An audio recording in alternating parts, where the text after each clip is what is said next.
pelo material, pelo desejo da necessidade de consumir só por consumir, sem ter uma grande um pensamento, assim, sem ter alguma coisa que te faça acordar. E, nossa, isso acontece inúmeras vezes, né? E o tempo todo, com, sei lá, todo mundo. Você já acorda, já pega o celular, assim, já pega a sua sombra, né? Você já acorda e já fica tipo assim, nossa, eu preciso ver o que está acontecendo com essas sombras. E, bom, voltando aqui um pouco, né, para o trabalho. A tela ou a parede da caverna no mundo atual, por exemplo, o Instagram ou qualquer outra mídia social, seja pela selfie, seja pelas fake news ou qualquer outra coisa. Essa grande cultura, né, de massa e de mídias sociais que a gente tem vivido e que agora a gente percebe também, através dos algoritmos, o quão ela pode ser perigosa, né, com, tipo, os amos da caverna agora nos entendem, eles entendem qual é o nosso padrão de consumo, eles entendem como é que a gente pensa, eles entendem como manipular o que a gente pode ou não fazer, sabe? E daí me lembro também de um caso que virou até judicial, né?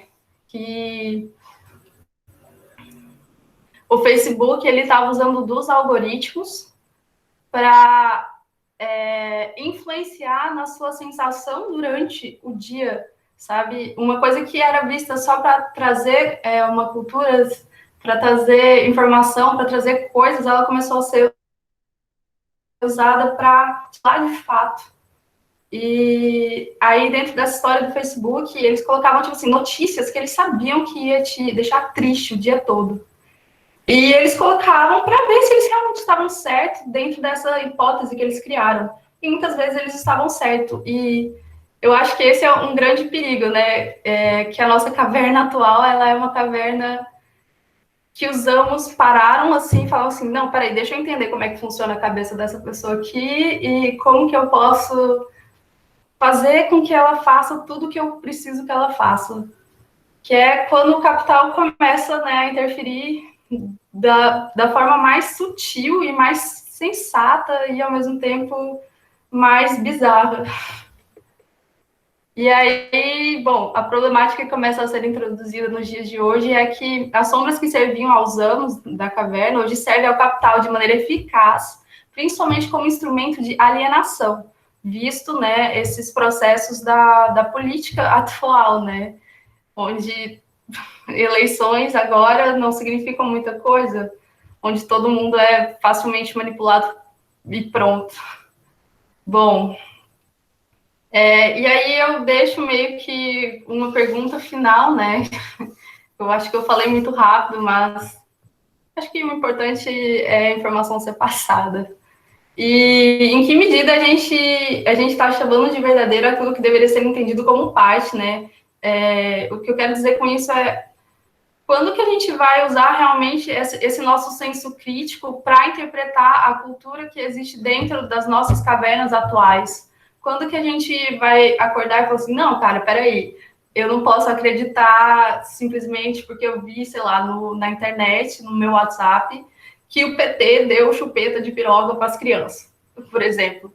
Enfim, é um questionamento muito importante e é muito atual, né? Assim, parar para pensar como o mito da caverna ele nunca vai deixar de ser atual, né? Ele nunca vai deixar de representar tão bem a sociedade. Bom, acho que é isso. Eu falei até assim demais. Essas são as minhas referências. Obrigada. Legal, Larissa. Legal, cada um trouxe um viés, né?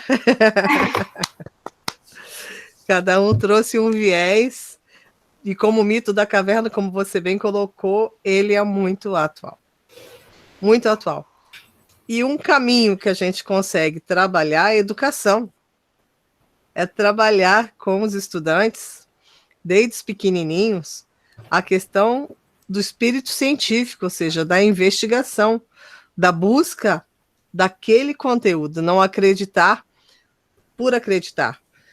Eu trouxe para vocês aqui o da Mata, né, e o velho, Gilberto Velho, Roberto da Mata, do estranhamento e da desnaturalização, ou seja, ele tem que estranhar a situação, ele tem que desnaturalizar a queimada, isso não é natural, né? Ele tem que desnaturalizar esse problema. Tem uma queimada natural que, se errado, você também é preparado para pegar fogo, né?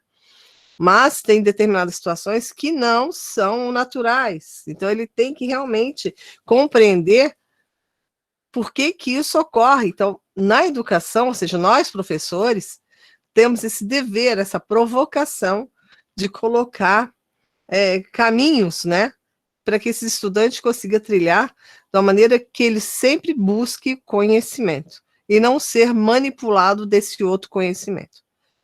Então, a diferença entre conhecer e ser manipulado é que você conhecendo, você se liberta. Conhecimento liberta, conhecimento é poder.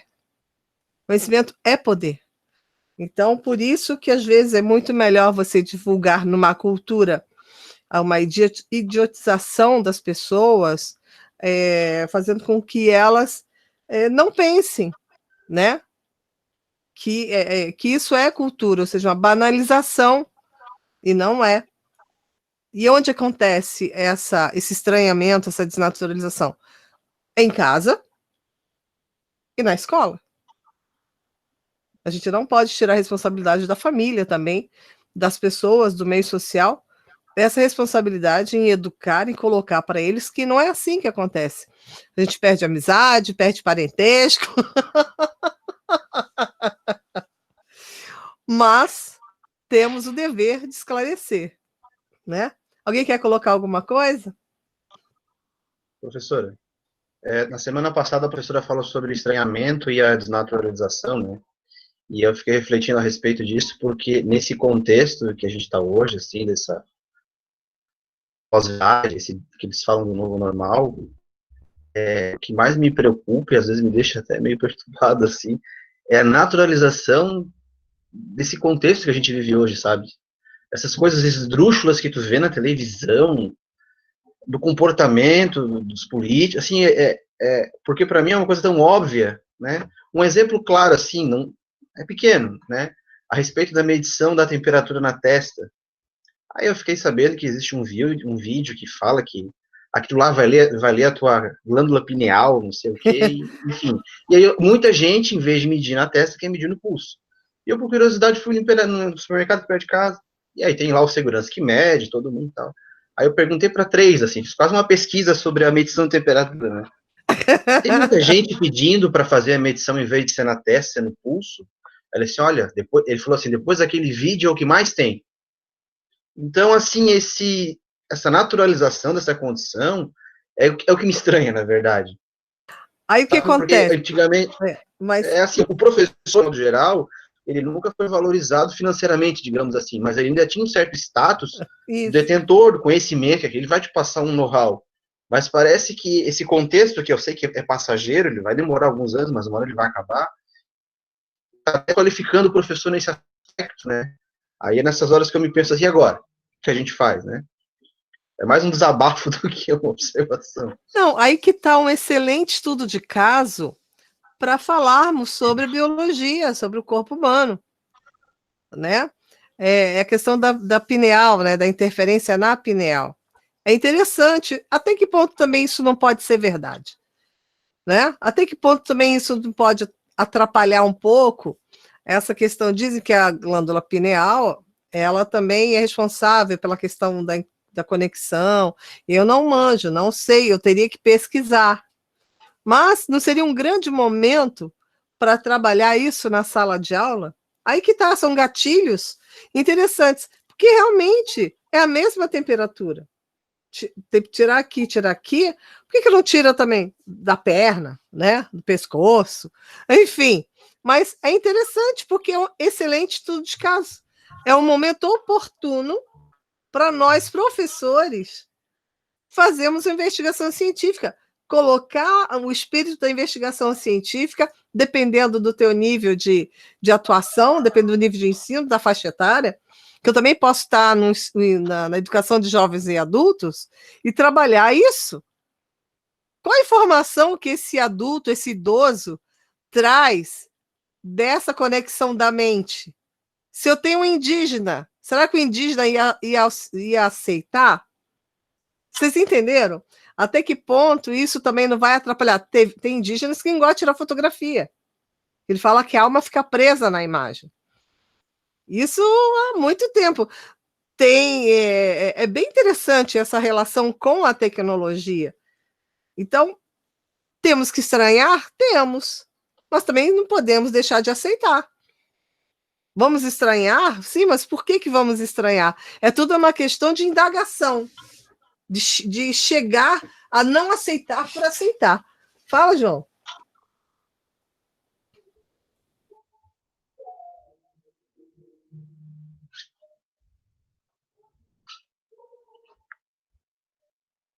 Alô? Ah, tem o microfone, se abaixar ele funciona. Tecnologia, ó. Eu sempre te aviso, né, professora? Hoje eu que caí nessa. Mas sobre a apresentação da Larissa, obrigado, Larissa, muito legal. Fiz muitas elucubrações aqui, apesar de ter sido curta, né? Mas ela foi muito pertinente a esse momento que a gente está vivendo. Dessa Não quero adiantar muito, né, a discussão que a gente vai ter ali mais para frente com as autoras, né, mas a Kalai, ela fala bastante sobre isso, a naturalização, né, do status quo que a gente está vivendo, e o algoritmo, ele potencializa a enésima potência ali o próprio modo de produção capitalista, por meio do algoritmo, né, que faz a gente permanecer, assim, nessa estagnação que a gente está vivendo agora. Tudo bem que, né, tem a estagnação obrigatória, que a gente tem que passar por isso momentaneamente, mas tem a manutenção dessa ideia, né, que provavelmente, eu não quero ser teoria da conspiração ou qualquer coisa do tipo, mas parece que realmente existem forças ali que querem que esse sistema se mantenha dessa mesma forma, sabe? Que a gente não pense de uma maneira sistêmica, né, a respeito da realidade. E a caverna, eu acho que concordo muito contigo ali, eu não tinha tido essa reflexão antes, te agradeço. A caverna é a tela do celular mesmo, de fato. E, cara, o algoritmo, ele comanda exatamente cada um dos pensamentos que tu tem. Esse documentário do Alan ali, que ele trouxe pra gente, é muito interessante. Tem o vídeo do Attila ali, como o Facebook manipula os seus sentimentos. Também é muito interessante, ele apresenta várias pesquisas a respeito das pesquisas do Facebook sobre a alegria das pessoas conforme as cores que eles vão botando ali, por exemplo, mais cor fria remete a um sentimento mais triste, cores quentes e por aí vai. Não quero me alongar muito aqui, mas eu acho que a gente tem que subverter essa lógica que é do próprio modo de produção capitalista com a ferramenta que ele deu para a gente, que é essa aqui que a gente está utilizando, para espalhar a mensagem mais longe, não mais ali apenas aos nossos 30, 40 alunos na sala de aula, mas para 1000 pessoas num vídeo. A divulgação científica ela tem que ser feita pela ferramenta que está aí para a gente se valer dela. Meu Deus, me alonguei aqui 2 horas falando, desculpa. Mas é isso mesmo, esse nosso momento de encontro é justamente para a gente conversar, trocar figurinha, instigar e incentivar, né, os colegas a pensar de um outro viés que de repente eu não tinha pensado. Isso que é o bacana. E depois eu vou dar uma olhada nesses 2 links que vocês mandaram, porque é bem isso.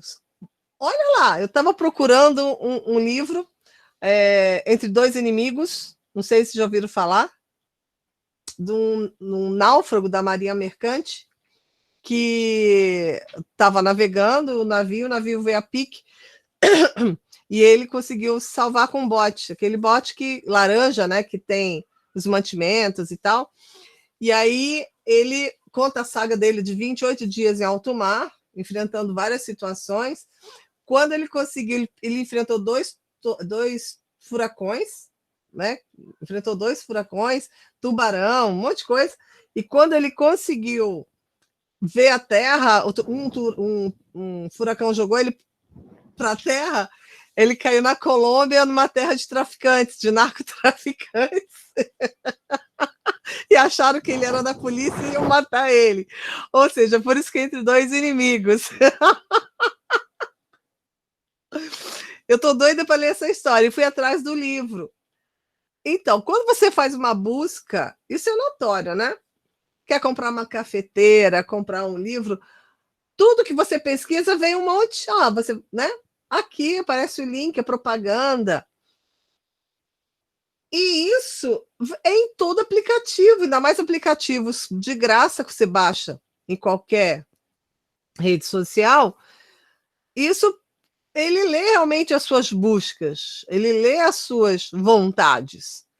E essa questão daqueles aplicativos, como é que eu fico se eu fico velha, se eu fico nova, também é uma grande jogada, que é uma brincadeira. Eu também já brinquei. Como é que eu seria se eu fosse homem?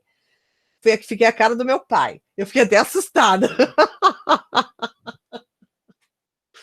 Porque ele não sabe que está ali buscando informações transformadas em algoritmos para reconhecimento de face. Ou seja, tudo de graça. Tem alguma coisa por trás. Teve até uma polêmica com aquele Pokémon GO. Eu trouxe o exemplo na outra semana da apresentação.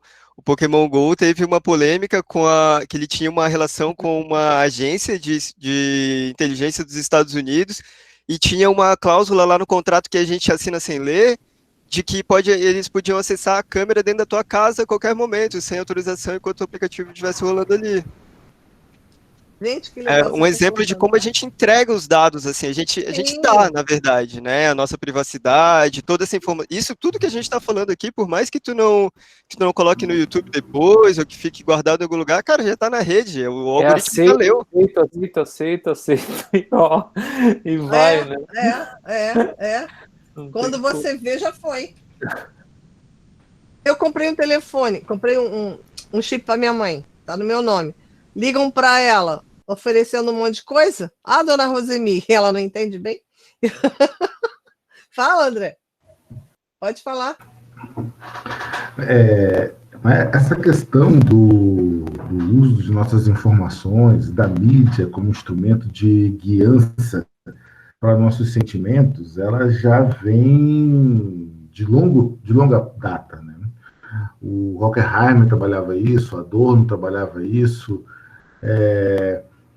Inclusive, teve um cabra que fez o mestrado aqui na UFSC, no jornalismo. Ele faz toda uma análise sobre os jornais de Santa Catarina e as suas relações com os anúncios, né? E como o anúncio era colocado nas páginas de jornais de acordo com a notícia e de acordo com onde aquele tipo de assunto era melhor, em qual região da cidade, ou seja, ele falando do jornal, a notícia era mais buscada. Então,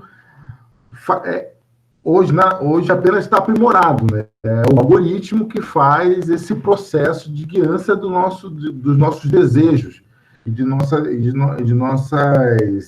emoções. No fundo, é aquilo que a Larissa colocou, é para vender, né? É instrumentalizarmos de qualquer espécie de sentimento que nos leve a comprar aquilo que está à venda. Então,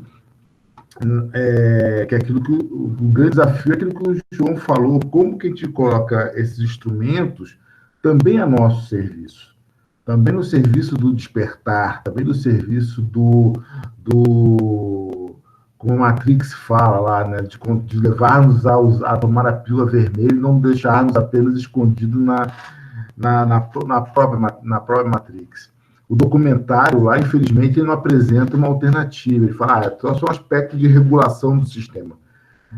Bem, a minha tese de doutorado tem como essência discutir a regulação do sistema. E aí ela aponta o seguinte, não funciona só regular. Não funciona. A regulação do sistema é apenas para continuar favorecendo aqueles que já são favorecidos sem que haja brecha para questionamentos legais. Então, é isso aí. E aí eu botei aí um campo da neurociência, né? O neuromarketing, que estuda justamente isso. Né? A gente tem um grupo de estudos aqui na universidade trabalhando com neuromarketing.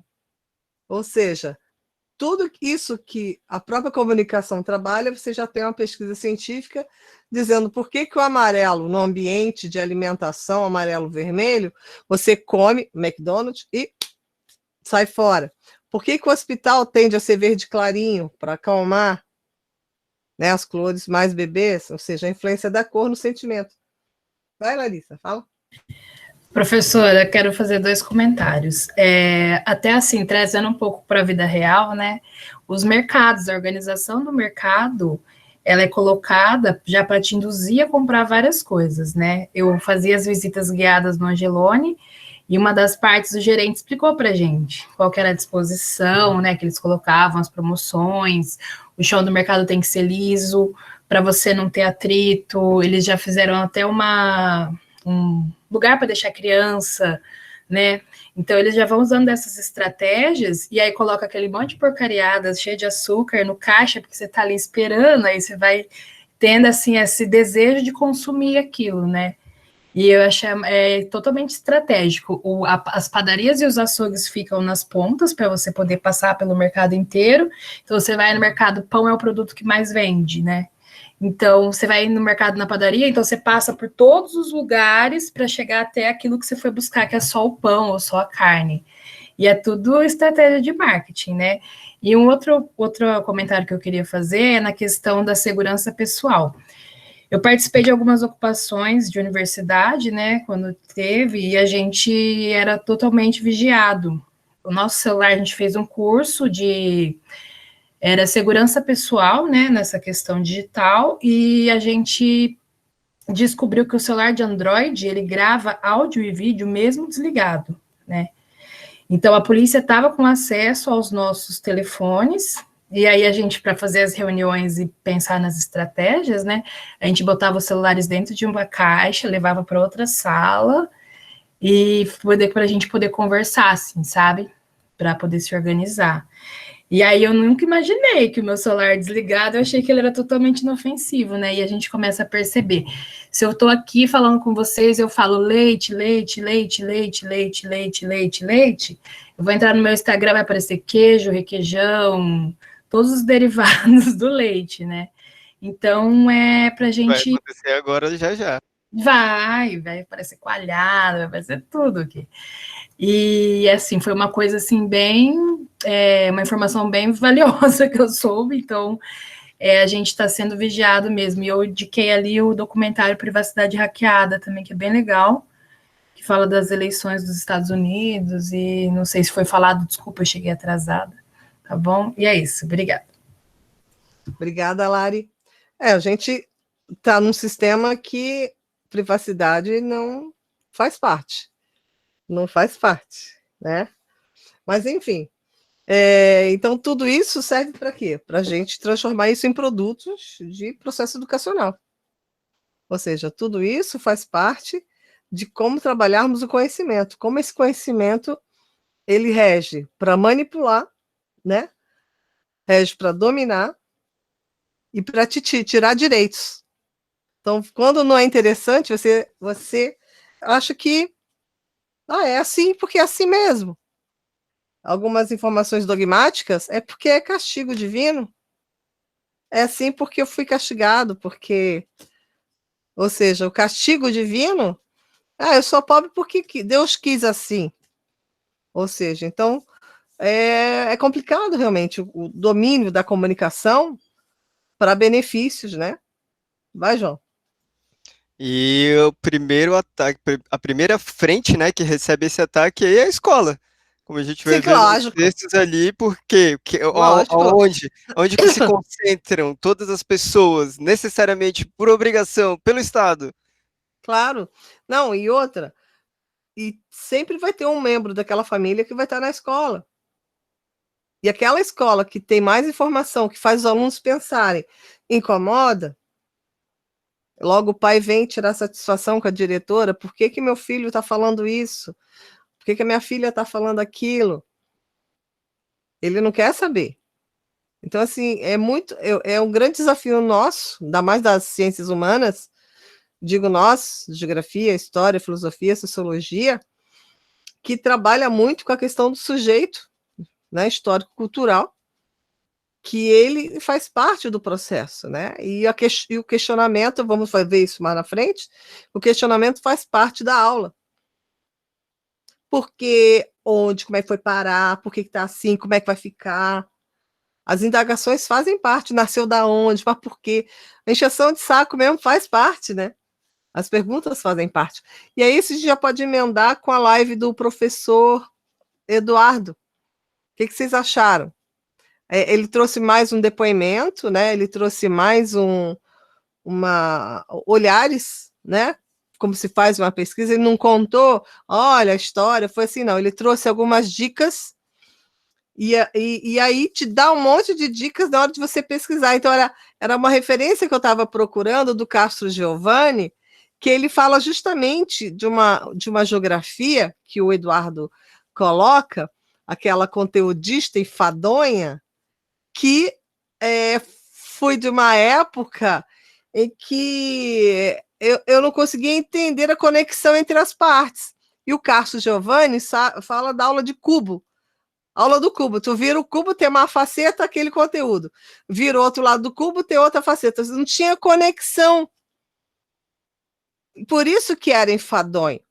Eu queria trazer, e eu tenho esse livro, eu não achei aqui, que o nome da referência do Castro, deixa eu ver se está aqui. Eu acho que apaguei. É do Sótão, lá do Sótão, depois eu acho lá a referência, bem bacana. Me permite Fala. um comentário? Claro. Na hora eu quis falar lá, acabei me retendo. Mas o enfado, voltando, né, aquela nossa discussão sobre conhecer bem as palavras, né, para não deixar duplas interpretações naquilo que a gente quer dizer, tá, usar palavras precisas no discurso preciso, e ele foi muito preciso na escolha dessa palavra. Joga no Google rapidinho enfadonho, que causa enfado, que é monótono, cansativo, que incomoda, aborrece, molesta.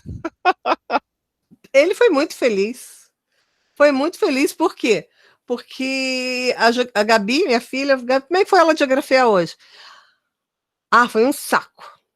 Por que foi um saco? E aí, quem era o professor dela? Fui atrás de quem era esse professor. Vai que foi meu aluno. Escutaram? Cuidado para não falar nome, nem escola, nem lugar, hein? Não, tá gravando. Não fala o nome, pelo amor de Deus, tá gravando aqui. Não vou falar. Então, era um inferno. Quando aí eu fui descobrir que era um professor clássico, das antigas, estava aposentado, tradicional, ou seja, era do cubo. Quando ela teve aula com outro professor que foi aluno nosso, aí as notas dela foi lá em cima. Aí ela adorou. Então, a relação pessoal, a forma como esse professor coloca, quando ele contextualiza, quando ele traz esse estudante, a realidade desse estudante, quando ele se vê naquele conteúdo e tem o porquê das coisas, aí é outra realidade. Vai, João. Acho que tem uma questão aí que é da formação, que é muito recente também, essa preocupação pedagógica com a formação do ser humano ali também, né? Sim. Esse professor clássico, provavelmente ele não teve metade das disciplinas que dão aquela atenção ao ser humano mesmo, não a formação conteudista ali, mas, quem vai ser esse cidadão daqui a pouco, né? Eu acho também que é uma questão de não se dar conta de uma formação continuada. É de acostumar com suas transparências amareladas. Vai, Peron. Não, na verdade eu concordo, professor. Eu gostei muito da live, assim, além dessa perspectiva da geografia nos diferentes contextos históricos, sociais do país, né? Esse perfil que a escola assume de uma geografia que eu ainda consegui pegar um pedacinho dela, infelizmente, lá nos anos 80, que atendia um determinado interesse dentro do Brasil, uma geografia, né, mais contemporânea, mais atual, mais dinâmica, dentro da sala de aula, também tem essa acomodação que não é uma acomodação, né? Às vezes o professor ele se acostuma com uma forma de trabalho e tem muita resistência a mudar a sua aula, a pensar diferente, a inverter, tipo, não é nem inverter o cubo, mas olhar o outro lado ali e ver como que ele pode ser usado, né? Tipo, usar os dois lados, né? Então, é isso. E eu gostei muito, assim, foi muito rica aquela live, por pensar a geografia escolar como fundamento da ciência geográfica no Brasil. Aquilo ali, para mim, assim, fazer esse resgate do século XIX, sabe, tipo, dos documentos que ele investigou, né, de como como que ele pensou a educação geográfica, né, e toda a evolução. Então, assim, realmente vale, vou rever porque vale muito a pena, é uma referência muito boa. Eu mandei aí a referência do Castro.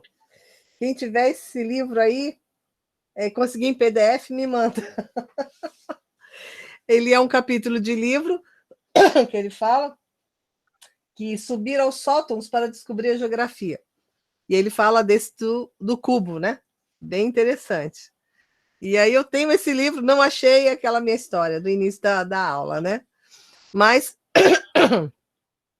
e é muito interessante que ele fala da história dessa geografia escolar, que realmente ela tem a influência francesa, mas escrito por professores brasileiros, né? A construção dessa história brasileira. Mas é bem interessante até a preocupação da geografia como disciplina em função patriótica, né? Uma referência patriótica, como começou lá na Rússia, que realmente era conhecer a geografia era uma questão de conhecer o seu território.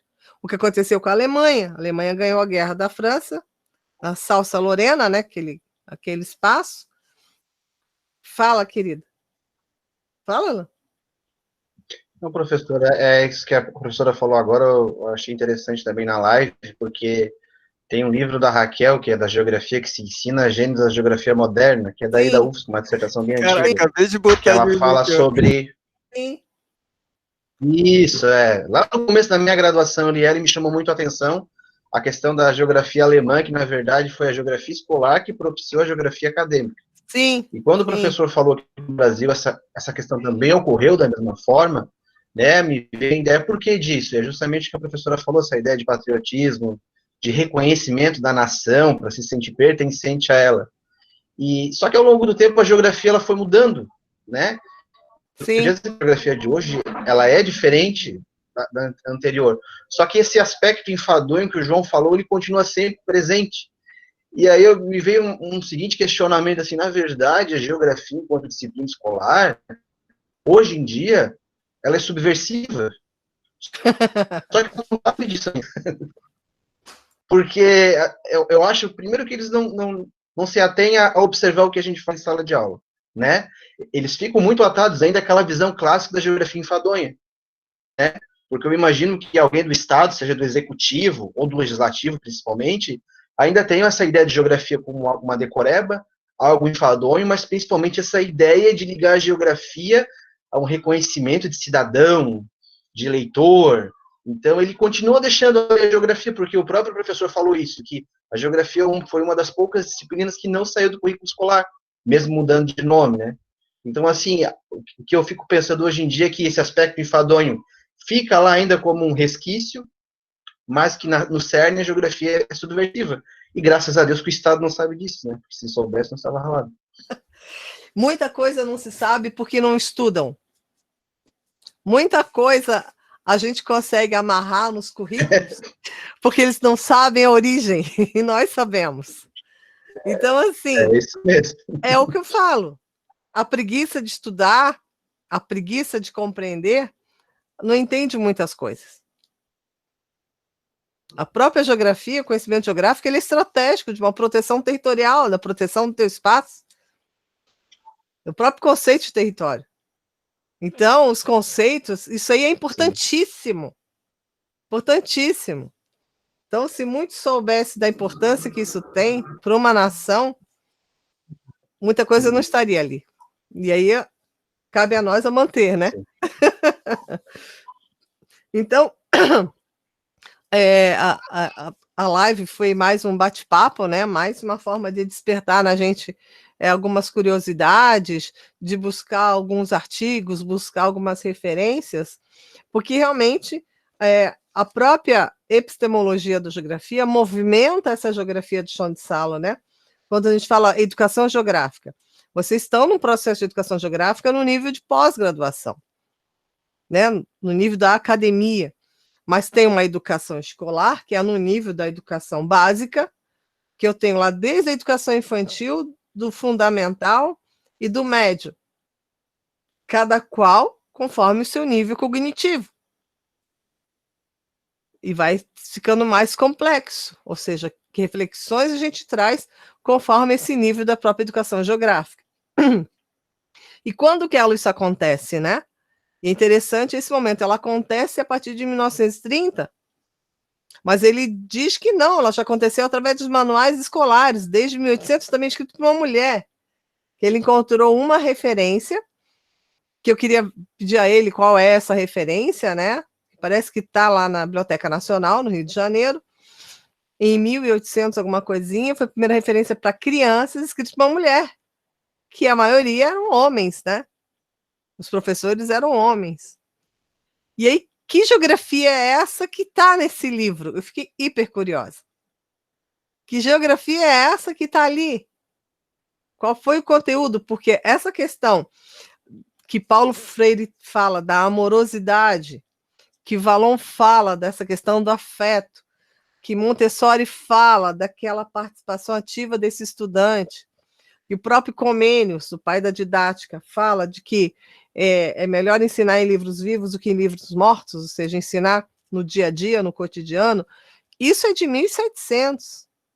Isso é lá atrás. Então, como o professor fala, a história da educação geográfica é junto à história da educação. Ela não é dissociada. E por que essa geografia é importante? Por que é importante estudar geografia? Como é que eu fiz a minha filha entender que é importante ensinar geografia? Mas, às vezes, o enfadonho está em termos, em contextos que, às vezes, nós achamos que o aluno sabe, que o estudante sabe, e ele não sabe. Exemplo. A Gabi estava estudando sobre globalização. E o professor maravilhoso e tal, se dando bem, tirando seu 7, seu 8, o resto era 4, 5. E aí eu fui tomar dela, vamos conversar aqui, Gabi. O que você entende aí falando da questão da mercantilização, da questão dos grandes navios, ou seja, da facilidade de vendas no mundo inteiro, pelo translado de navios de grande calado. Eu perguntei, Gabi, você sabe o que é um navio de grande calado? E ela, na ingenuidade dela, é um navio que é mudo.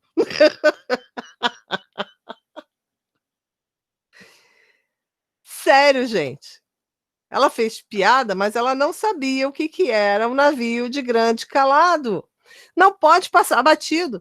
Você achar que teu estudante, acho que era do 8º ano, 9º ano, eu lembro que ela era idade pouca ali, ela não sabia o que era. Como é que a criança vai conectar o próximo raciocínio? Vai, João. Essa contextualização do conteúdo, porque para a criança ali estava contextualizado claramente o que é calado. Ela sabe o que é calado. Mas ela não fez a relação de outro calado ali, não foi construído esse conhecimento com ela. Isso me lembrou quando eu era criança também, eu nunca esqueço, isso me traumatizou. Uma amiguinha minha respondeu na prova quem eram os bandeirantes, que eram as pessoas que entravam no mato para vender bandeirinhas. Sabe? Tipo, só que ela foi tão zoada ali que eu tenho certeza que depois, cara, estragou a história, o ensino de história pro resto da vida ali da menina. Porque não foi contextualizado ali para ela. Se ela respondeu daquele jeito, é porque teve um erro nos sistemas de informação ali, né? E a gente tem que se preocupar na geografia, né? Na construção do conceito. Achar que as pessoas já sabem, né? Já acha que elas já vêm com um conceito. E a gente também tem o que? O pré-conceito que ela sabe e não sabe, né? E também aquela visão de que é feio assumir quando não sabe, né? Porque aí o aluno tem vergonha de perguntar, porque parece que todo mundo já sabe. Como é que eu não sei? Até hoje, né? É uma fase bem complicada da adolescência de pagar mico, né? De pagar mico, né? De se envergonhar. O que mais, gente? Para a gente já dar um intervalinho. Quem quer colocar uma outra coisa que não foi colocada? Não quero fazer o monopólio da fala aqui, por favor, meu Deus, mas vou aproveitar o espaço, puxar da conversa dele, acho que já dá para fazer um gancho para depois do intervalo. e o Peron já trouxe também, que é a questão da geografia nos seus momentos, né? Que o Maia trouxe para a gente. Naquele momento ali da geografia, né, na França, na Alemanha, que ela estava sendo construída para o fortalecimento da nação, era uma. Ainda era geografia tradicional, aquela milenar já da descrição do território.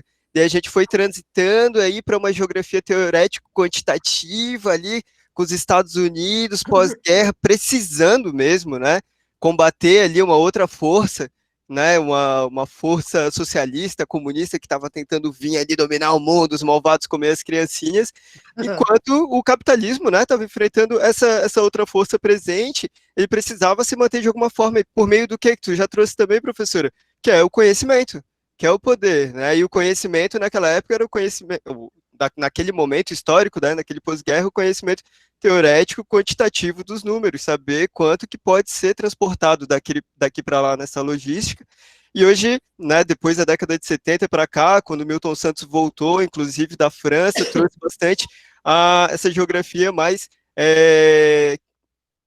Ai, é difícil, né, falar os termos na internet, assim, mas é o que eu acredito e, bom, vou me abrir aqui. Eu sou abertamente de esquerda, não tenho nenhum problema com isso, quem for ver isso aí no futuro pode vir tirar satisfação, mas é a teoria que explicou, né, pelo menos na minha percepção, a realidade que a gente vive hoje da melhor maneira até agora foi a marxista. Eu gosto muito do termo do Milton Santos, que ele não gostava de se dizer marxista, mas marxizante. Então, acho que essa ideia marxizante da construção do pensamento, né, da totalidade, é muito interessante. E aí, da década de 70 para cá, a gente vem vivendo essa geografia crítica, que ele, o próprio Milton Santos, já trazia também, que a gente estava vivendo essa transição, né, para o momento técnico-científico e informacional. E hoje, como a Larissa trouxe no começo da apresentação, ele está claro que está no nosso bolso, a gente está usando ele aqui para conversar e está sendo dominado por ele também, né? Talvez a discussão da geografia agora seja, então, voltar para a reflexão mais focada, então, na ferramenta que a gente tem aqui agora, para a gente estar no controle dela e não deixar ser dominado por isso, né? E eles sabem onde nós estamos, né? No caso do celular. Vai, Alan. Oi, professora. Não, só frisar o que o professor falou também, a importância que ele colocou da descrição da geografia, da localização dos territórios, porque eu me vi quando eu saí da universidade, fui dar aula, a gente quer ser novo, a gente quer fazer diferente, e existe uma parte do processo educativo onde a descrição, a localização, a alfabetização cartográfica ela é importante, e como a gente já está munido de um monte de conhecimento, eu pelo menos acabei subentendendo que as crianças, os adolescentes poderiam já ter com eles algumas ideias prontas. Então, para que desenhar um mapa? Para que ficar mostrando onde é determinado local? Mas são etapas dentro desse processo educativo. Então, acho que essa crítica à geografia tradicional, que sempre foi muito descritiva e baseada na memorização, tirou um pouco desse processo que é importante. Ele não é relevante, não é ele que vai fazer a geografia. Mas dentro do processo eu achei importante. Né? Me chamou a atenção isso. Quem mais? Quem dá mais? Vai, Paulo. Não, eu queria também só compartilhar outro documentário que tem no Netflix que se chama Explicando, que são vários episódios curtinhos, e aí explica algum tema. E tem um que fala sobre o código de programação, e explica como é que são construídos os algoritmos. E é muito interessante, assim, é muita informação em pouco tempo, né? Tu fica meio zonzo vendo, mas vale a pena e explica isso, como os algoritmos são como se fosse um código Morse. Então, quem cria isso são as pessoas, né? Tipo assim, se as coisas estão sendo encaminhadas para algo, é porque pessoas estão criando isso, né? E a gente deveria se voltar mais para esse estudo da programação para entender melhor como que tudo isso está sendo elaborado, né? E depende da gente construir para o outro lado. Se a gente não está gostando da maneira como está sendo encaminhado, então é isso, tem que ter mais gente engajada ali dentro para construir algo positivo. né? Se está se usando essa ferramenta para controlar, para disseminar fake news, para teorias da conspiração absurdas, então tem que voltar de alguma maneira para outro lado, para esse lado então da libertação e do conhecimento, né? Depende de nós. É acreditar numa justiça, num direito, numa educação do direito, né? O direito de estar no mundo. Então, tudo parte de nós mesmos. Então, a educação é a base, né? Para tudo isso. A educação é a base. Então, para finalizar esse debate do próprio Maia, uma coisa que me chamou muita atenção, o que que é? É você conhecer a história da sua disciplina. Conhecer por que ela se tornou disciplina. Até para você se posicionar. Isso é muito interessante. Né? Então, eu sempre fiquei curiosa para saber o porquê das coisas naqueles lugares, naquele tempo, e por que aquela palavra é assim, assado. Da onde que nasceu isso? Da onde que veio isso? E isso me ajudou muito a explicar a própria cartografia. E aí, a própria cartografia que eu trabalho, que a gente vai ter oportunidade de trabalhar, você tem que conhecer um pouco da matemática, um pouco da astronomia, um pouco da cosmogonia, ou seja, do conhecimento, do saber dos povos primitivos, dos povos indígenas, que aí você compreende que cartografia é essa que delimita a sua propriedade. A partir da onde? A partir do quê? Então, quando você ensina da metade da história para frente, não se entende. A matemática é a mesma coisa. Muitos não entendem matemática porque ensino do meio para o fim. Eles têm que entender a lógica da construção da matemática. O que é esse algoritmo? Que equação é essa? Como é que se chegou nessas variáveis? E aí você compreende o processo. Então, assim é a geografia. Então, por que ela se tornou importante? Por que eu tenho que entender isso? O que tem a ver? Por que é interessante aprender sobre localização? Tem a ver com alguém me encontrar com o celular. Se eu colocar aqui todos vocês para me localizar, vocês vão me achar com a do Google, do Maps ali, né? Eu acho. Né? Eu posso acionar, todo mundo pode saber onde eu estou. E a gente tem aqui, como já falei para vocês, acho que falei, né? Que eu sei onde está o Alcides, onde está a Gabi, onde está minha mãe, não pode saber.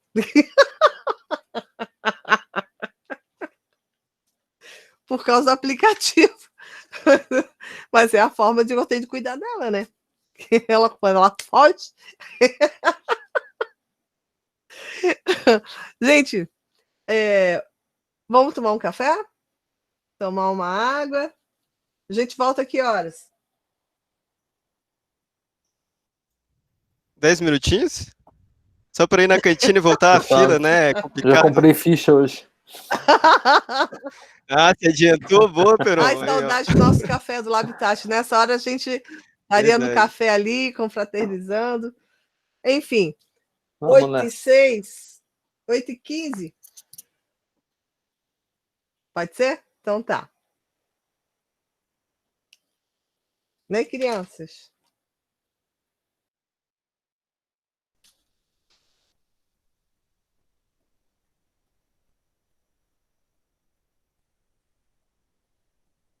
Estão vendo?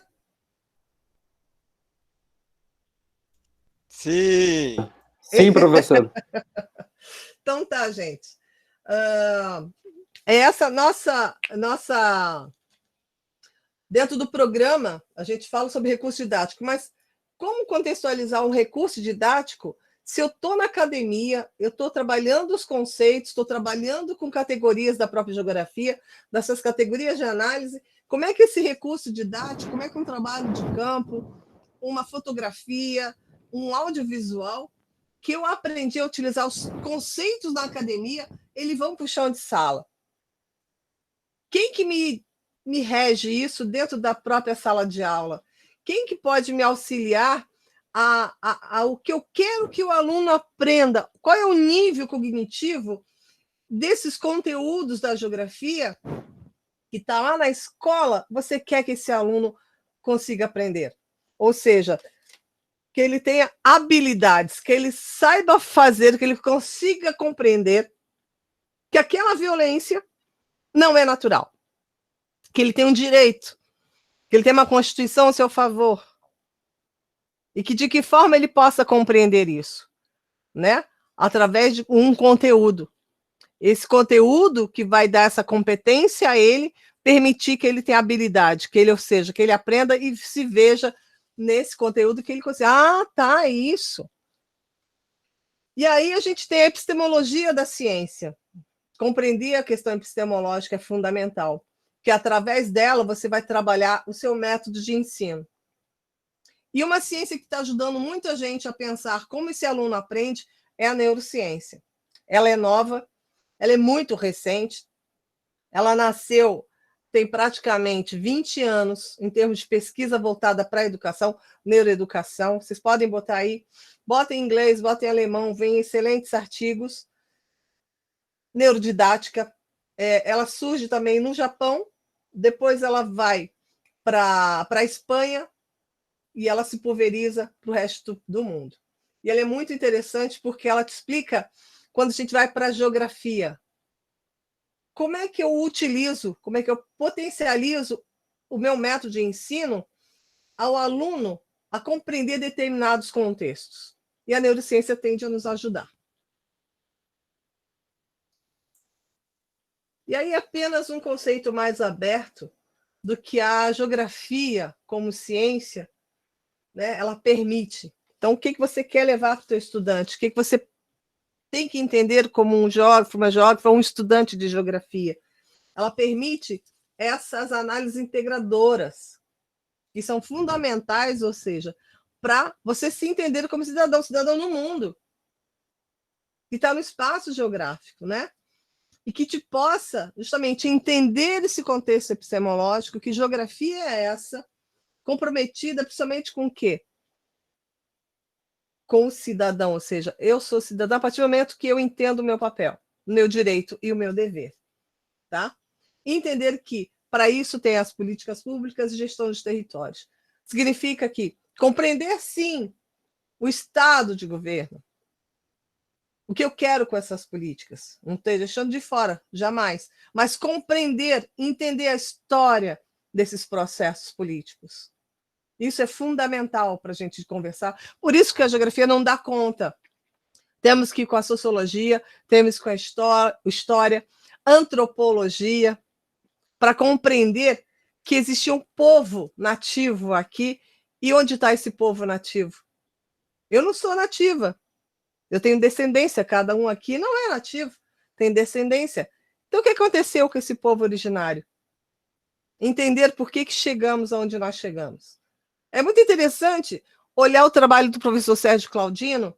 Ele fez um doutorado sobre os manuais escolares, ou seja, como é que Portugal aparecia nas capas, principalmente dos manuais escolares. E é tão interessante que, dependendo do contexto histórico-político, ele aparecia. Tem uma capa muito interessante de um dos livros, que chamam de manuais didáticos, que era uma imagem do globo com várias bandeirinhas nas suas ex-colônias. Ou seja, a importância que ele deu daquela dominação territorial. Um dos livros mais recentes tem a Europa, quando ele se tornou integrante, né, da zona do euro. E aí colocou, ou seja, aquele contexto político no manual. Ou seja, o que significa? A condição, ou seja, condicional do método de ensino pautado naquela ideologia. É muito interessante como é que a gente consegue entender como aquela história da própria geografia, também contada através do livro didático. Tá? Só uma informação bem interessante. Se nós somos professores, a gente quer ensinar, certo? Mas como é que teu aluno aprende? E uma coisa que eu sempre friso, ensino não é sinônimo de educação. Por quê? Porque você tem um método para ensinar e eu tenho um método para aprender. A Larissa usou um método para ensinar, eu usei um método para aprender, que foi anotar. Então, não é sinônimo. Então, ensinar tem um método, aprender tem um método, todos fazem parte do processo educacional. Tá? E aí é necessário que nós entendamos como isso funciona.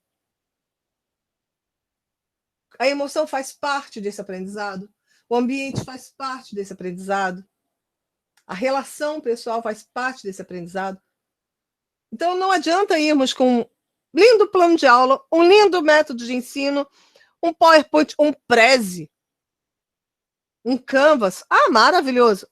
E se teu aluno não está entendendo nada?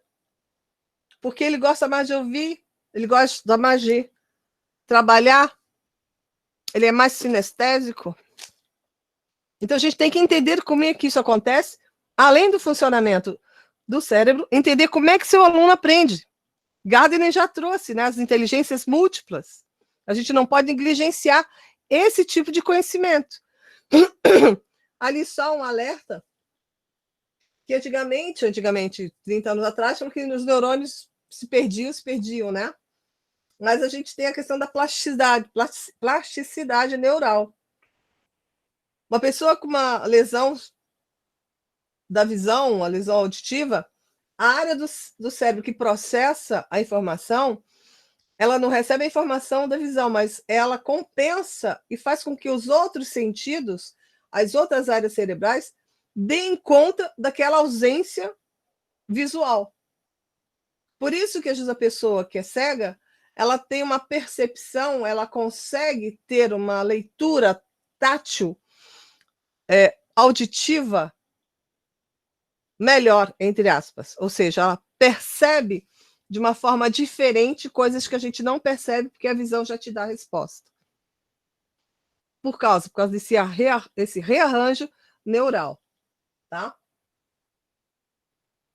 Aqui só um exemplo, em função da evolução dos equipamentos de medição dessa atividade cerebral.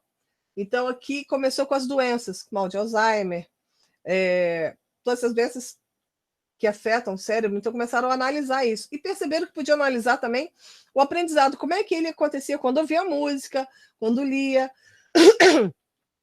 E é uma verdadeira movimentação nessas áreas do cérebro, quando a pessoa lê, quando ela só ouve palavra, quando ela pensa a palavra. E olha só a movimentação, como é que isso ocorre, né? E isso é recente, 20 anos, 15 anos é muito recente. Mas isso está ajudando muito a gente a pensar e a construir aulas, ambientes adequados ao aprendizado efetivo, né? E essa neurocientista, a doutora Henriette, ela diz o seguinte, que esse ambiente ele tem que ser estimulado. Por isso, da importância das salas temáticas. Por que elas são mais interessantes? Por que o seu aluno gosta mais dessas aulas? Por que o Labitat é tão legal? Por que todo mundo quer ter aula no Labitat? Os alunos, quando visitam o Labitat, por que a gente não tem aula aqui? Gostam, estão interagindo. Porque tem muita coisa, tem muita informação visual, quem enxerga, né? A gente tem que descrever para quem não enxerga. E você começa a potencializar, tem afeto, tem um outro arranjo dos móveis. Isso mexe muito com a questão ambiental, né? Professora, posso fazer uma contribuição? Claro. Eu trabalhei com sala ambiente, né? O primeiro ano que eu dei aula, o PIBID ele fazia parte da escola, mas era uma outra professora. E ela já tinha mais idade, assim, sabe? E aí eles fizeram uma sala que era um quartinho entupetado de coisas, assim, sabe? Eles foram lá, limparam tudo, prepararam, fizeram os relógios com fuso horário, uma sala toda temática, né? Só que essa professora estava nesse ambiente todo propício para ensinar uma geografia diferente, só que ela trabalhava com um livro didático para os alunos, copia da página tal até a página tal. E aí eu aproveitava a sala dos horários, eu pedi para colocar minhas aulas nos horários que não batiam com o dela, para eu conseguir aproveitar, e aí eu usava um monte, assim, sabe? Mas aí eu percebo como que se mata um recurso tão rico caindo nessa cópia, nessa... Perfeito. É que nem o Cortella fala, né? Ele fala isso, tem outros teóricos que falam também, que desde quando inventaram o projetor, não digo nem o data show, o projetor, né? E o diretor chegou na sala de aula todo faceiro, né? Dizendo que agora a tecnologia do projetor ia melhorar. Mas a professora fazia o quê? Em vez de escrever PA, teá, patá, ela botava no projetor, teá, patá, ou seja, o método era o mesmo, o recurso era outro, ou seja, só mudou a plataforma ali. Mas voltando aqui para a professora Henriette, então, ela traz justamente essas variáveis, quando você vê a história da Escola da Ponte, do professor Pacheco, que é muito interessante, sugiro vocês darem uma lida, a Escola da Ponte, do professor Pacheco lá em Portugal, que ele pegou uma turma que era do pior índice, eram totalmente rebeldes, e inverteu isso aí, porque ele melhorou o ambiente, melhorou o método. Aí você tem essa questão da alimentação, tem a questão da prática de exercício físico, então isso não pode sumir do currículo escolar. Artes não pode sumir, a prática de exercício não pode sumir, isso tem que ser potencializado, porque isso facilita totalmente o rendimento da pessoa. Se você quer ter criatividade, vai dar uma caminhada de meia hora, 35 minutos, 40. Eu sei disso. Eu me culpo quando eu não faço isso. Se eu quero orientar vocês melhor, eu tenho que dar uma boa caminhada para vir inspirada, deu aquela oxigenada, liberou um monte de endorfina, dopamina. E isso faz parte do nosso aprendizado. Isso não pode estar desconectado. A fonte está aí. Depois eu mando esse slide para vocês. A referência está aqui. E aí, essa questão da relação espaço-tempo é muito interessante, que o pensamento espacial, quando você fala, vamos estimular essa leitura do espaço, entender as conexões nesse espaço, para a gente raciocinar geograficamente. Isso é desde criança. A criança de 2 aninhos, não, de 4 anos, ela começa já a conectar os rabiscos. Menos, ela faz rabiscos soltos, né? Não tem conexão. De 4 aninhos, ela já consegue materializar esses rabiscos, já consegue criar o seu mundo imaginário, ela consegue já materializar ali algumas informações, ou do que ela vivencia, ou o imaginário dela. Uma criança mais madura, a partir de 7 anos, ela já consegue representar. Ela já consegue colocar ali os objetos, os elementos dessa paisagem. Então, isso já é natural. Então, é muito interessante que a gente tem essa condição, né, de entender esse armazenamento e essa conexão. E é muito interessante, isso aqui está no livro que eu mandei para vocês, está no artigo que eu escrevi junto com o professor Claudino e o Sartori, que é o neurocientista. Está aqui a página do artigo. As referências é desse artigo. Tá? E aí, o que facilita muito a gente trabalhar com o método de ensino, porque ele foi preparado, o cérebro foi preparado para classificar os objetos, né, de uma forma de hierarquizar. Então, é muito interessante quando você vai lá para a história da matemática na África, lá no meio do Congo, que essa história de, imagina, 20 mil anos atrás, porque já sabiam classificar, eles segregavam menor para cá, maior para lá, grandinhas, pintadinhas, galinhas pintadinhas, então realmente isso já faz parte do próprio cérebro, né? Então entender essa questão das dimensões e fazer analogias. Então, quando o estudante faz um trabalho de campo, por exemplo, ele consegue ver uma realidade, ele já compara com a realidade dele. Então isso já faz, ele começa a comparar. Ele já começa a trazer isso. Ninguém ensinou isso, faz parte dessa composição cerebral. É muito interessante essa fala, esses pesquisadores, falando desse pensamento espacial conforme a neurociência. E aí, esses autores, né, eles falam o seguinte aqui, você tem que, acaba passando para as pedagogas, né, porque é lá na tenridade, é na infância que você tem que treinar justamente essas crianças a ter estimulações, ou seja, elas têm que serem estimuladas a pensar espacialmente. Então, as atividades com as pedagogas de saber posicionar, saber representar no papel, ou seja, a sala de aula, começando o desenho com as crianças, fazer analogias, o que é pequeno, o que é grande, fazer relação de signo com significado. Isso aí vai facilitando o quê? Uma leitura do mapa. Por que ou seja, tem uma informação no estado é menor, outro é maior. As cores, por que tem essa diferenciação? É muito interessante quando você leva para a comunicação cartográfica, né? Ponto, linha e área, são as entidades gráficas. E como é que essas entidades são materializadas, né? Como é que elas são implantadas? Elas podem ser o quê? O modo de implantação. Pode ser através de forma, pode ser através de textura, através de cor.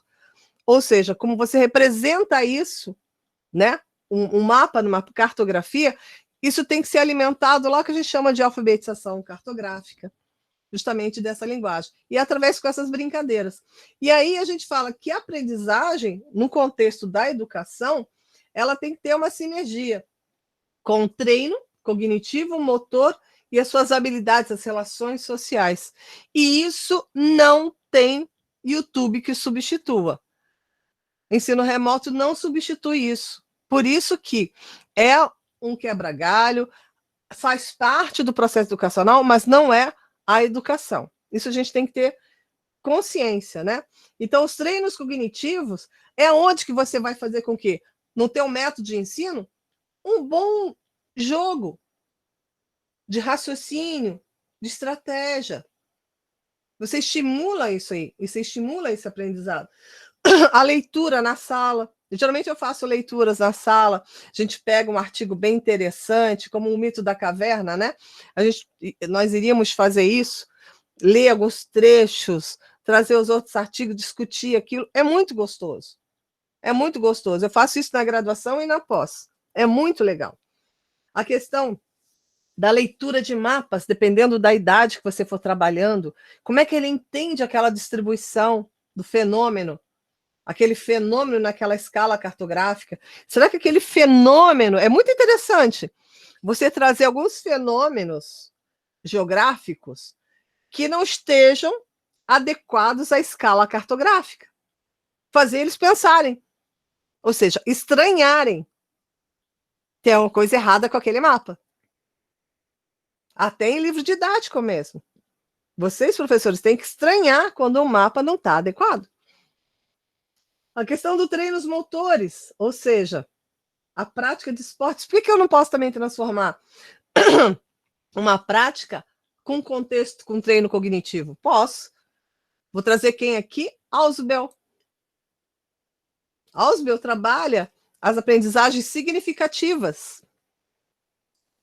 Um orientando meu trabalhou o ensino de clima justamente com uma dramatização, onde um grupo era frente fria, outro grupo era frente quente, e como é que aquilo acontecia no pátio da escola. Uma outra orientanda minha, a Roberta, trabalhou com os geossítios aqui da ilha de Santa Catarina.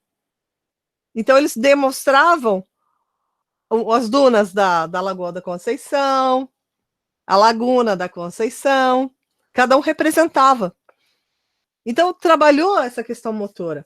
E as habilidades sociais, a interação, o compartilhamento, o respeito à opinião, não acusar, ou seja, a gente trazer questões para debater e evitar o bullying, entender que somos diferentes, pensamos diferentes, temos origens diferentes, temos vivências diferentes.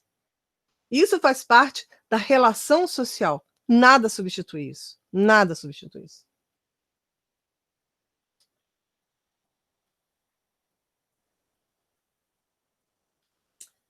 Ostentação é isso. Você tirar foto com o teu autor. Ostentação é tirar foto com o autor que você lê, que você admira. Aqui está eu com o professor Antônio Nova. Ele foi na UFSC. É um querido, super querido. Então, o que eu falo? Para um professor, aquela pessoa que te estimulou, aquele professor que te estimulou, que te fez pensar, isso é ostentação, gente. Para mim, como professora, né? Então, aí fiz a foto. A Kalina também tem a foto com ele. O professor Nova. Vocês estão vendo a mesma coisa que eu estou vendo? Vocês estão vendo? Sim, eu estou vendo, mas as câmeras estão paradas. Eu tô vendo, professora, tá normal. Tá vendo a pirâmide da aprendizagem? Sim, tá? sim. Tá. Sim! É que eu não vi reação nenhuma de vocês. Sim, prof. Eu falo, Uau, muito interessante! ostentação para mim Não, é isso, brincadeira, é tá? muito. É tirar foto com o autor dos seus livros. É verdade. Adoro fazer foto com os autores, amo. São eles que me mudam, me modificam o meu modo de pensar, meu modo de agir. E ele traz esse tripé aí que eu trago para vocês. Porque se você quer que teu aluno aprenda, preocupado já com a questão da neurociência, ele fala que não adianta se você não dominar o conteúdo, se você não entender a questão desse domínio científico e como é que você vai trabalhar isso em sala, e se realmente as teorias que você vai usar, as metodologias, estão adequadas àquele teu público. E realmente, se esse público é um público que se tem alguma lesão, se é cego, se é surdo, providenciar que ele aprenda da mesma maneira. E outra, identificar como é que esse aluno aprendeu, esse estudante aprendeu. Ou seja, uma avaliação. E eu trago do ladinho uma pirâmide que é antes da neurociência, da psicologia comportamental. O professor Edgar, lá na década de 50, 60, ele já trazia essa pirâmide da aprendizagem. Se eu trago um slide, como eu estou fazendo com vocês, daqui a 2 semanas, eu cobrar de vocês sem retroalimentar o processo, sempre fala isso, sem retroalimentar o processo. Eu já mandei os textos para você da... Já mandei do Edgar? Acho que não, né? Acho que ainda não mandei. Mas ele é fácil achar na internet. Super fácil, super famoso. E eu sei que se eu perguntar para vocês daqui a 2 semanas, o que você vai reter de informação do que eu coloquei, sem você ler nada, só isso aqui, 10%. E aí, como é que você quer que eu faça uma prova cobrando tudo isso? Por isso que é insucesso. Como é que eu faço? Eu tenho que trabalhar com que você ponha a mão na massa, que você leia, que você produza alguma coisa, que você construa alguma coisa, que você venha dar uma aula, e aí você consegue interagir, você consegue participar. Certo? Então, é muito interessante quando você tem todos esses teóricos, tem toda a neurociência, por que você não vai melhorar a tua prática? O teu método? Tá? E aí, a gente traz a Base Nacional Comum Curricular. O que ela quer dessa geografia? Que geografia é essa que você tem que levar para a sala de aula conforme a BNCC? Né? O que eu chamei de vocês. Ele chama de competências, que é conteúdo, e habilidades. O que eu faço com isso? Para que eu tenho que aprender isso? Quando que eu vou ver isso na minha vida? Quantas vezes você falou isso? Quantas vezes você falou isso? Para que eu quero saber que o Estreito de Gibraltar é assim assado, Canal da Mancha, parará, parará? Quantas vezes? Né? E aí a gente traz, ou seja, o que são essas competências? São 10 competências que ela traz, que tem a ver com conhecimento, pensamento científico, repertório cultural, tudo que o seu aluno tem que, da educação básica, se absorver para poder ele viver com cidadania e conseguir transformar isso no seu cotidiano. Tá? Então, o conceito de competência, conceito de habilidade, é você mobilizar para o conhecimento. É fazer com que ele entenda valores, questões éticas. Por isso que os componentes curriculares, como geografia, história, filosofia, sociologia, matemática, português, inglês, a questão das etnias, as diversidades, a questão ambiental, a questão para o trabalho, tudo isso é importante ser explicado. A questão da economia, porque a gente vive num país econômico, a gente tem um modelo econômico, a gente vive nele. E o que eu faço com isso? Ou seja, relação à aprendizagem, relação à disciplina.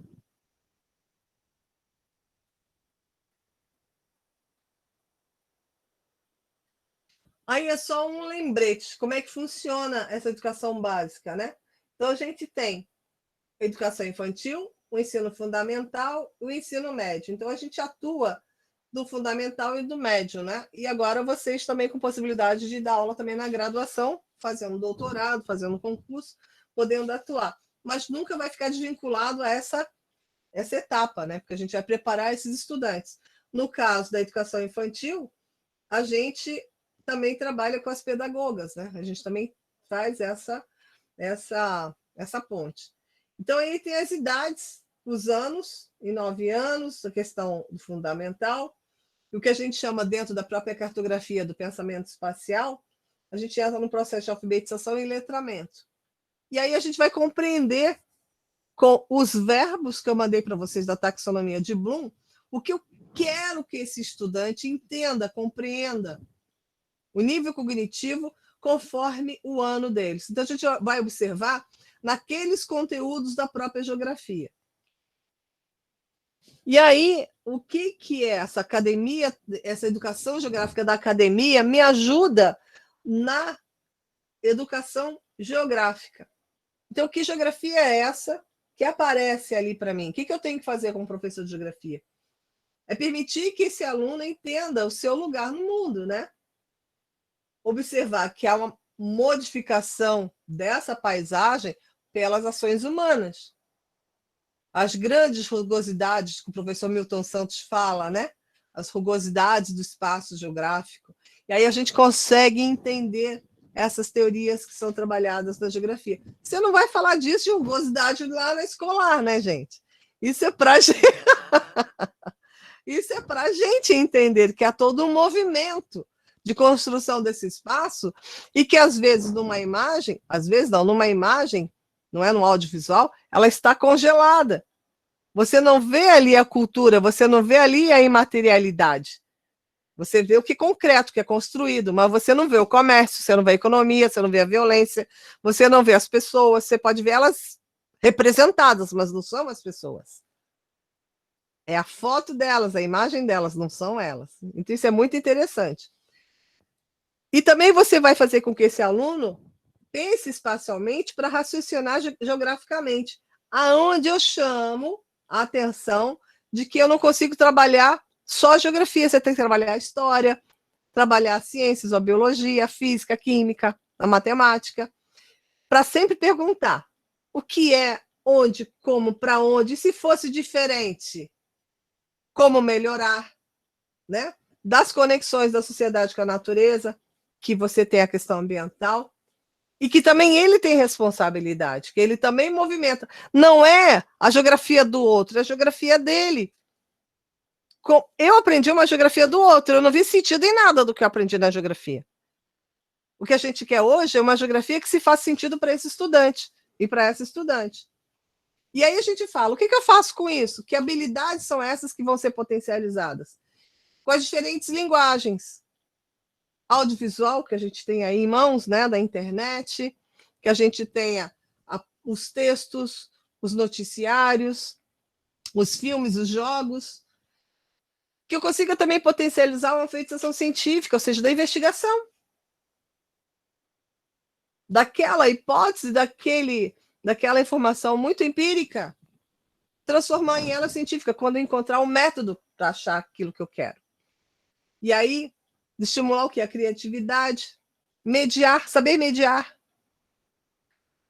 E também intervir, né? Como? Tem um projeto muito bacana do professor Claudino, que é o Nós Propomos. Não sei se eu já falei dele aqui para vocês. Nesse artigo eu falo sobre o projeto Nós Propomos, que ele praticamente potencializa esses itens aí, essas habilidades, que é muito interessante. Ele faz com que esses estudantes, geralmente dos anos finais, do fundamental e o médio, esse estudante comece a reconhecer o bairro, reconhecer a sua localidade e perceber que ele pode melhorar. E que ele pode fazer sugestões junto ao poder público. Dele se sentir cidadão, realmente. É muito interessante essa proposta do professor Claudino. Ele conseguiu criar uma rede internacional de vários países e vários colégios fazer. Ou seja, o professor tem que querer, senão não vai rolar. O professor tem que querer adotar, entender o protocolo, entender como é que faz, os inquéritos, como é que isso acontece, como é que eles mediam o inquérito, porque encontraram 10 problemas. Como é que eles vão mediar para escolher um? Para tentar achar uma solução para aquele um. Então, isso faz parte dessa convivência social. É muito interessante. E aí, essas aprendizagens, né? Faz com que ele compreenda os processos e fenômenos sociais, políticos e culturais. E também observar, né? E se ele não mudou o comportamento, ele não entendeu, ele não aprendeu. Ou seja, se ele deu o troco errado, ele não compreendeu. Se você vai na farmácia, o teu produto custa 2, você deu 10, ela voltou R$6, alguma coisa está errada. Então, educação tem o quê? Mudar o comportamento. E aí a gente entra com a questão da filosofia. A filosofia nos ajuda muito a entender o que é ética. Essa responsabilidade cidadã, autonomia diante dos fenômenos sociais e naturais. Por isso que a gente não trabalha sozinho. A gente trabalha com as outras áreas do conhecimento.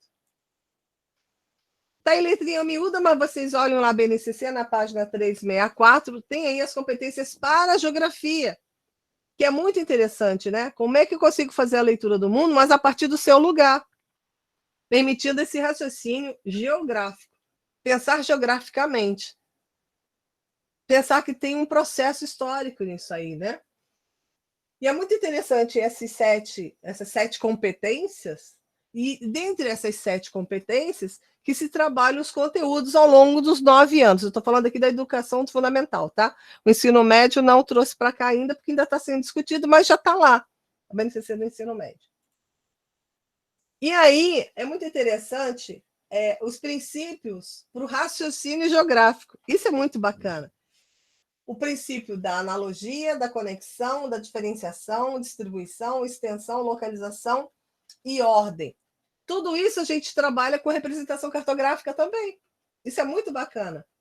E aí, a gente usa o quê? Dos vários recursos para a gente poder estimular esses princípios, que é muito interessante. E aí eu trago para vocês aqui a taxonomia de Bloom que eu mandei para vocês, que é justamente nas competências, em função dessas habilidades aqui, e os conteúdos que serão construídos, vai ser do tipo de nível de cognição que você quer que seu aluno atenda. Por exemplo, a mais tranquila é conhecer. Eu quero que ele conheça isso. Beleza. Os anos iniciais. Lembra a história da barraquinha que eu contei? Que a criança estava lá do 2º ano fazendo a enquete lá, então ela está conhecendo a feirinha e ela não está analisando nada, ela só está ali, barraquinha disso aqui que você está vendo, prontinha, o que essa barraquinha é mesmo? E ela está conhecendo, está compreendendo. E você vai o quê? Vai dando uma certa complexidade conforme o nível cognitivo que você quer. E para isso, você tem os verbos que agregam na hora que você quer construir teu plano de aula, o que você quer que teu aluno aprenda, como você quer que ele só conheça, beleza. Conhecer, tarará, tarará. E tem alguns verbos, escreva, liste, rotule, facilita muito na hora de você criar os seus objetivos do teu doutorado, da tua dissertação. Tá? E é muito interessante isso, né?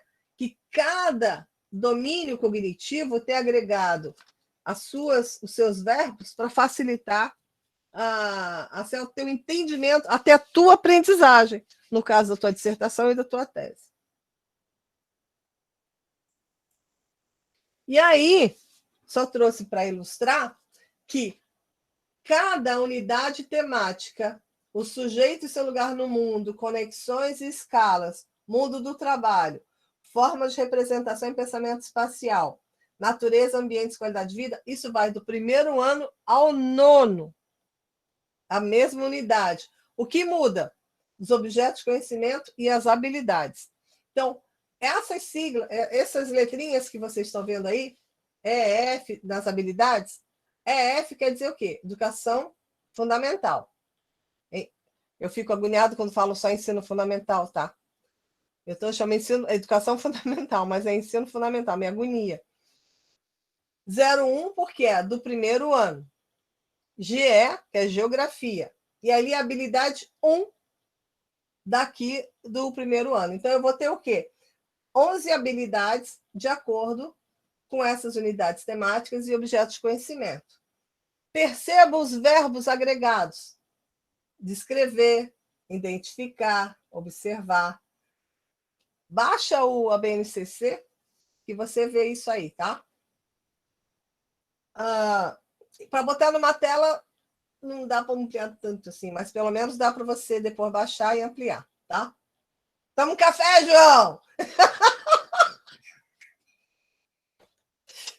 Tá comendo mosca?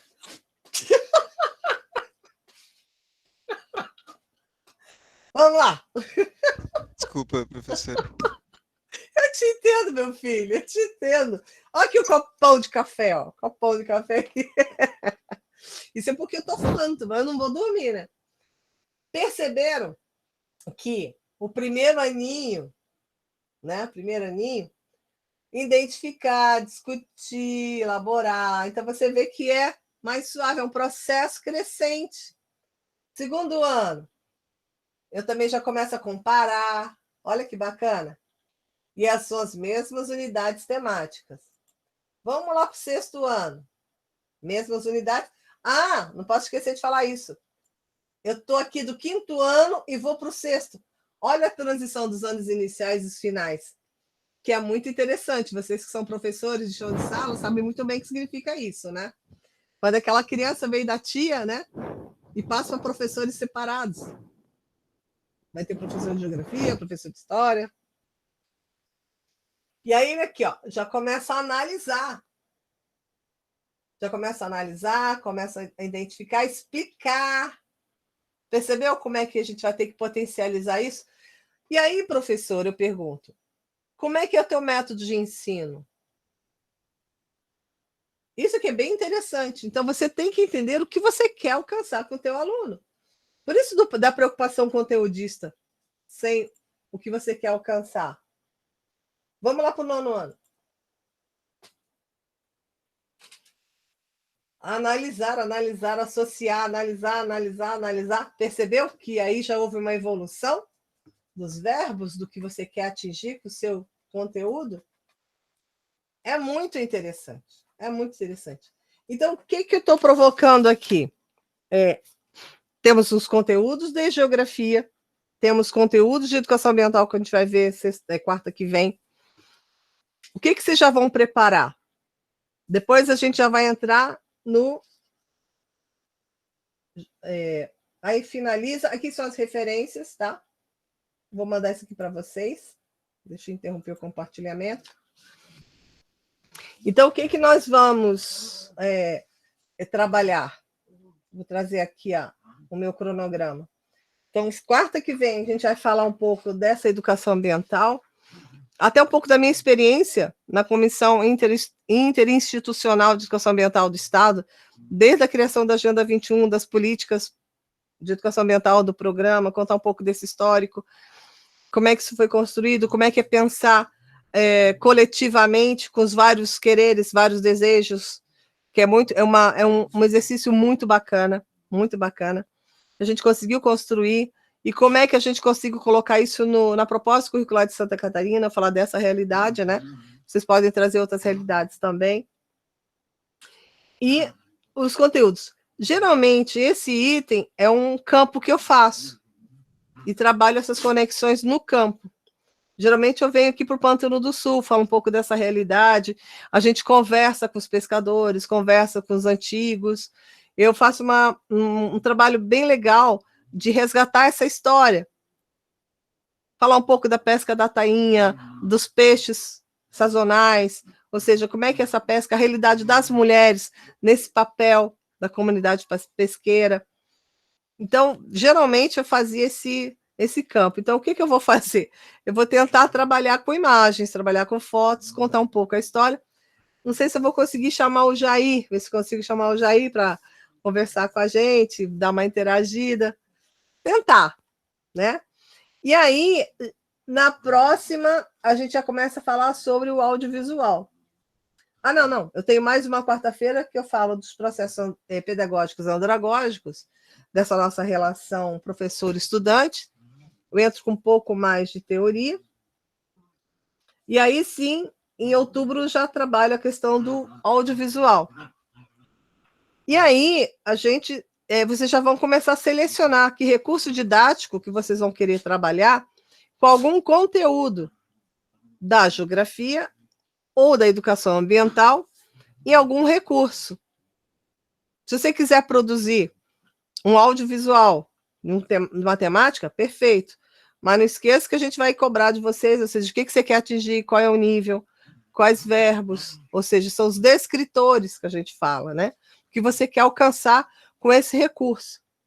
Depois a gente vai ter a questão da própria cartografia, falar de alguns elementos, alguns recursos didáticos que são bem interessantes, da própria cartografia, né? A gente fazia o recurso, né, lá no Habitat, então eu vou trazer alguns recursos para cá, falar um pouco do passo a passo, explicar um pouco alguns conteúdos que são bem interessantes.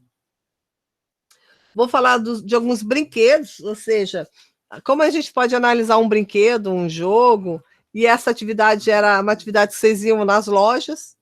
Se vocês estiverem saindo, não sei se vocês estão saindo, indo em lojas infantis,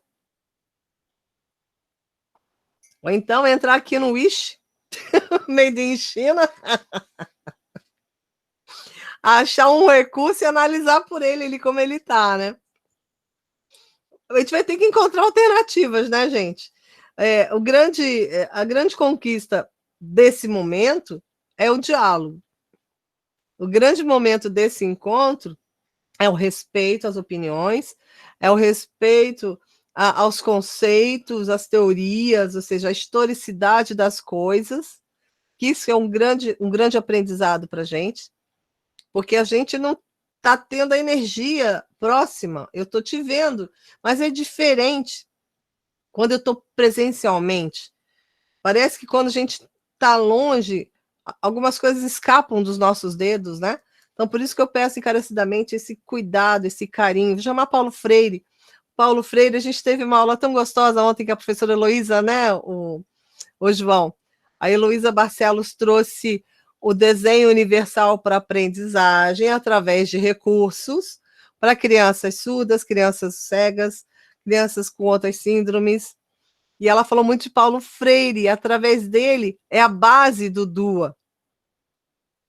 A manifestação do amor. Sim, se você não tem amor, você não compreende esse seu colega que aprende de uma maneira diferente.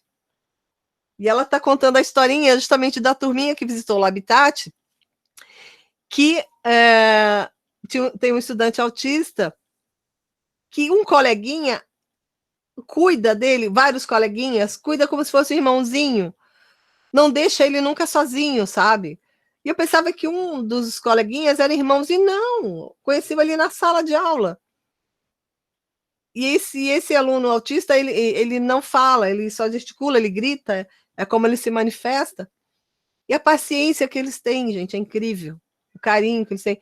Aí eu senti o verdadeiro poder do amor, que a própria Heloísa coloca na sala, na turma. E isso reflete dentro de casa. Essa compreensão, esse respeito, compreender que cada um tem seu tempo de aprendizagem, tem seu tempo de entendimento. Isso é muito interessante. Então, é importantíssimo estarmos ligados ao que o Gardner fala das múltiplas inteligências. Como esse aluno aprende, a forma diferente. E aí você tem alunos superdotados. Também tem uma live de superdotados, né? Altas habilidades, superdotação. Quem são esses estudantes? Na universidade, a gente tem 7 superdotados. Como trabalhar? Como é que eu ia trabalhar com um estudante desse aí na sala? Que eu já falo uma coisa, ele já, né, já absorveu, já compreendeu. É difícil. É desafiador. Então, de que forma a gente pode potencializar essas relações humanas, né? Então, o que eu tenho para falar com vocês é isso. Encaminhei para vocês a referência do livro. Tem vários artigos aí com os orientandos também, que é bem, bem bacana. Esse artigo com o professor Claudino falando Nós Propomos, um outro projeto que também foi base da minha tese de doutorado, que era A Escola Faz o Vídeo, que era justamente através de recursos didáticos que a gente potencializava a educação ambiental. Com a educação infantil, usei o teatrinho para sensibilizar. Eu vou falar disso na quarta que vem, com educação ambiental. Não vou dar spoiler agora. Não vale dar spoiler. Então, os artigos aí, sugiro que dê uma lidinha para facilitar a nossa vida, 20 e poucas páginas, acho que são quase 20 páginas mais ou menos, E eu vou mandar o do... que eu não mandei. Vou mandar o livro original, que a gente conseguiu pelo Comute, que não é difícil achar esse livro. Vou mandar para vocês. Foi até um doutorando meu que conseguiu pelo Comute, da biblioteca da UFSC, do professor Edgar, e alguns artigos que também já aplicando, né, o cone da aprendizagem. Fechou, gente? Avaliação de hoje. Quem quer ser o primeiro a falar? Não quero ver o Avatar, mas não. Quero ver todo mundo agora. Vamos humanizar esse negócio, né, Pro? Coisa mais chata esse Avatar. Oh. É que eu tô com uma roupa inadequada, professora. Quero ver. Não, professora, e o pior de tudo é que eu sei exatamente o que é isso, né? Porque os meus alunos são assim, e eu fico muito brava, porque os meus nem foto deles têm. E eu dei aula 1 mês presencial na escola, veio a pandemia, eu não lembro, e eles nem foto deles têm, e não abrem a câmera. Então eu falo isso toda a aula que você falou agora. É sempre que eu digo, aluno não importa em que estágio da vida, a partir do momento que é aluno, ele é aluno, agora. Eu morro de saudade de vocês não têm noção. O João, eu consigo vivenciar com ele, né, a terça e quinta, é um filho homem que eu não tive, então eu consigo me realizar, trocar figurinha, um monte, mas vocês toda quarta-feira me ajudam a sair dessa...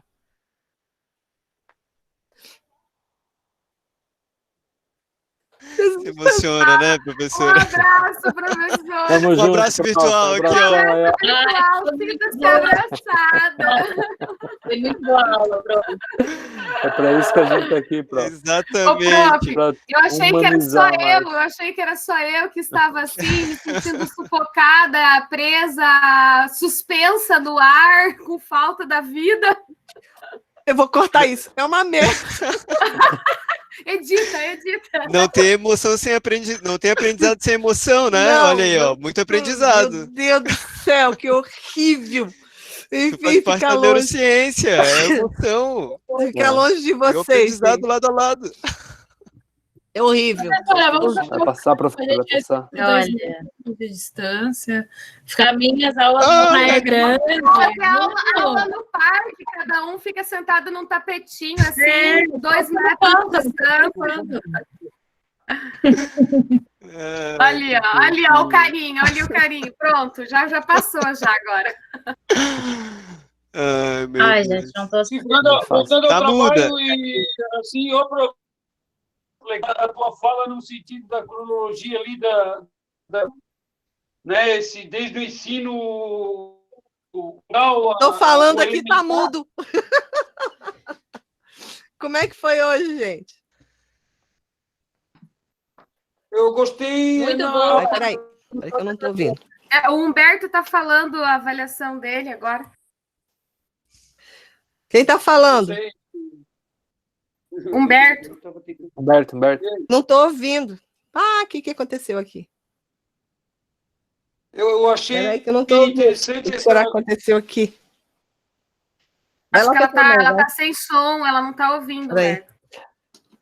Não tem problema. Então eu falo numa próxima oportunidade. Alô.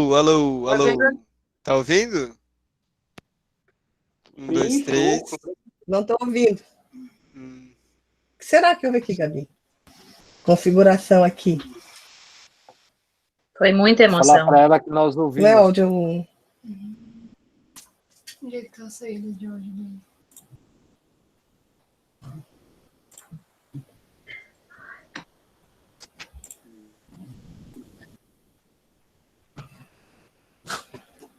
Será que eu consigo escutar? Cadê o... Opa! Alô, agora tá muda. Eu estou escutando perfeitamente. Agora deu. Dá licença aí, eu estou escutando. Tá ouvindo, professora? Tá ouvindo? Ouviu? Tá muda. Isso não. Agora tem Só que que ligar agora o a senhora tá microfone. muda. Deixa Mas tem quieto, que então, habilitar ali o vou microfone, ó. Tá desligado no aplicativo. Deu de exercício e tal, vamos repousar. Fala aí. Oi. 1, 2. Teste. Teste, Som, 1, 2, teste. som, testando. Aí, ó, Recebi pô, uma- os caras estão Não estou escutando nem. gravando essa conversa aí, nós vamos morrer, galera. Tá foda. Vão matar nós.